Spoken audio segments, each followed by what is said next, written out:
How's it going there, everybody? It's Mr. Zen over here bringing you guys a brand new Tower of God chapter discussion. And for today's segment, guys, we're going to be talking about is chapter 359, folks. Season 2, episode 279. Yes, folks, I was definitely excited for this chapter because, personally, guys, we're getting more action of Koon Eduan, folks. Koon Eduan himself, the enigmat, the all-powerful electrical Shinzo manipulator, folks. I am excited for that, this specific high ranker. One of the 10 legendary family leaders, folks. Yes, we're getting more and more dialogue involved with him. And it's so funny because you're looking at this chapter and you're like, oh, okay. You would have thought this was a very specific, hardcore, you could say very more, like the tone of the actual chapter was going to be serious. But no, it was definitely comical. In a sense, more so the fact that even though Koon Eduan was the main star of the specific chapter, but the other side characters that were involved in there, they made the chapter very hilarious. I'm not gonna lie to you. And it wasn't even just Rock himself, it was just the dynamics that was going on between the actual characters of who is going to be with who. But that's, like I said, that made the chapter a little bit more fun. Like I said, because of the fact that you know that they're bringing all these big, powerful players involved in this actual, you could say, in this actual, little mini arc, you kind of say it's going on. But it's Koon Eduan that I kind of want to focus on, folks. Koon Eduan. You know why Koon Eduan? Because Botties himself was trying to talk to freaking Koon Eduan, which I thought to myself was, okay, I was a little shocked for that specific moment. Is because I wasn't really expecting the author to go towards that route and actually have the characters themselves actually propel themselves forward with Koon Eduan. I would have thought that Koon Eduan would have come to them and saying, oh, you guys infiltrated my base, now I'm going to defend it.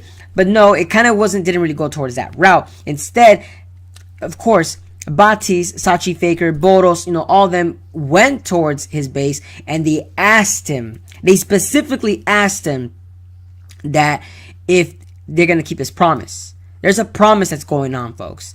And I want to know is what promise that Koon Eduan wants to hear. What is Koon Eduan's dream, folks? What does Koon Eduan want in the tower itself that he does not have? Koon Eduan is a very powerful player. And I'm like thinking maybe what Koon Eduan wants is, what the promise that he wants to be held is, maybe it could be maybe to face off against Jihad. Maybe to take him down, or maybe to get in control of this actual specific part of the actual hidden floor, or maybe just to get outside the data zone in itself and actually traverse outside that specific data zone and actually go towards Jihad himself, and maybe actually how do I say this, take over as the king. By the king I'm saying is by not gaining that immortality, but more so the specific throne, because Jihad himself, like I said, he may be the king out of everybody right now so far, but like I said, his authority knows no bounds, even up to the guardians themselves. So like I said, I'm wondering if, like I said, Koon Eduan wants more like a seated role, if that's what he wants. I'm not too sure, but like I said, I don't know what Boros and all them, what they're going to be capable to give Koon Eduan, because Koon Eduan, like I said, in himself, he is a powerful player. But I'm just wondering what they're going to offer to Koon Eduan. That's just my opinion. I'm not really too sure as to if they can keep up with Koon Eduan too, because Koon Eduan is a very agile person too. So, like I said, it goes back to like I said, like what is it they're gonna do, unless they're gonna bring Koon himself, Koon Agero, Agnes. I wonder if they're gonna bring him. Part of my French if I pronounce his name wrong, but I wonder if they're gonna bring him involved and actually talk to Koon Eduan himself. Like I said, maybe they might bring these two together, and that might be the actual promise for him to see actual part of the future, to see what's actually really going on outside the tower in itself. Maybe it's knowledge that they're gonna actually bring about in order for them to actually take down other specific family leaders themselves. Like I said, it could be a lot of possibilities, but at the same time, I wonder for Koon Eduan is like, is he also gonna join Boros and Sachi Faker's team? Is he actually gonna help them actually find Jihad itself? Because then again, he is one of the floor guardians itself. So you're kind of wondering too that, like I said, what are they gonna offer to freaking Koon Eduan, folks. Like, what is it? What exactly is it? Like, I'm in my mind thinking, like, damn, like, I want to know what they're gonna do. I'm curious, guys. How are they gonna manipulate or persuade Koon Eduan? That's just it. That's just it, guys. I'm not gonna lie to you.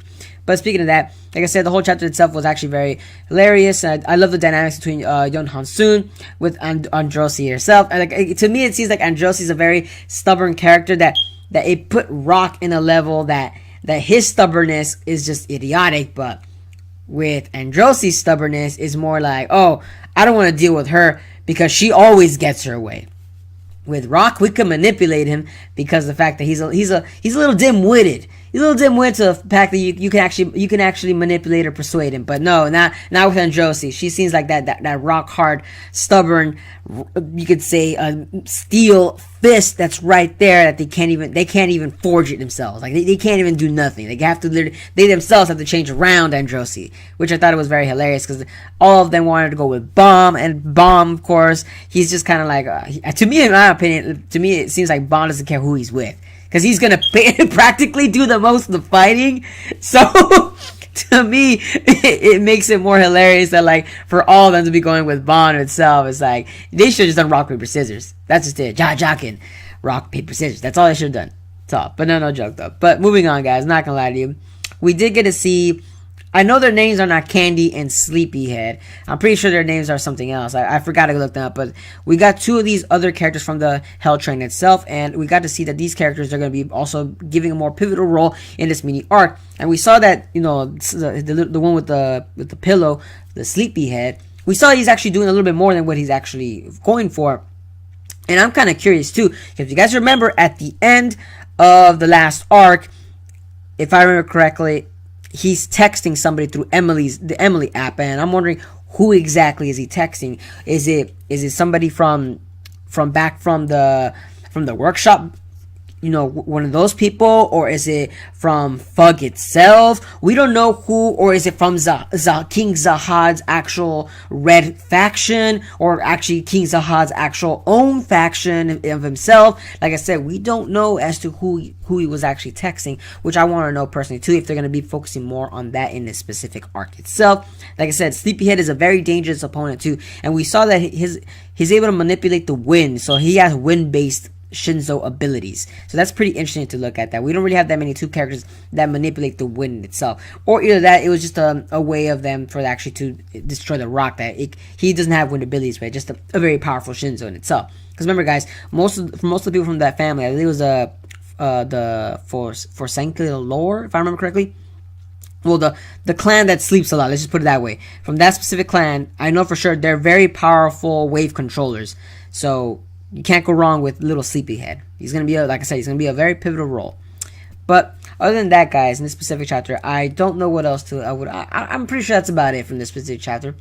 That's about it. But like I said, Koon Eduan is gonna make the stage in the next chapter. I wonder what he's gonna do. I wonder if he's actually gonna take down Boros and Sachi's actually Faker's actual group. And if so, interesting point of view, because you know Bauman is actually taking control of the real Grand Quest. So it goes along to say that all of these people are gonna intertwine sooner or later. It really will. But like I said, let me know down in the comments, guys, as to what are you guys' thoughts on Tower of God, chapter 359, folks. Interesting chapter. Can't wait to see more of Koon Eduan's actual sexiness. But like I said, let me know down in the comments. And as always, guys, if you guys enjoy my content, don't forget to give a like, comment, share, and subscribe for more Tower of God chapter discussions. And as always, guys, I'll see you guys again in the next video. But peace out, folks.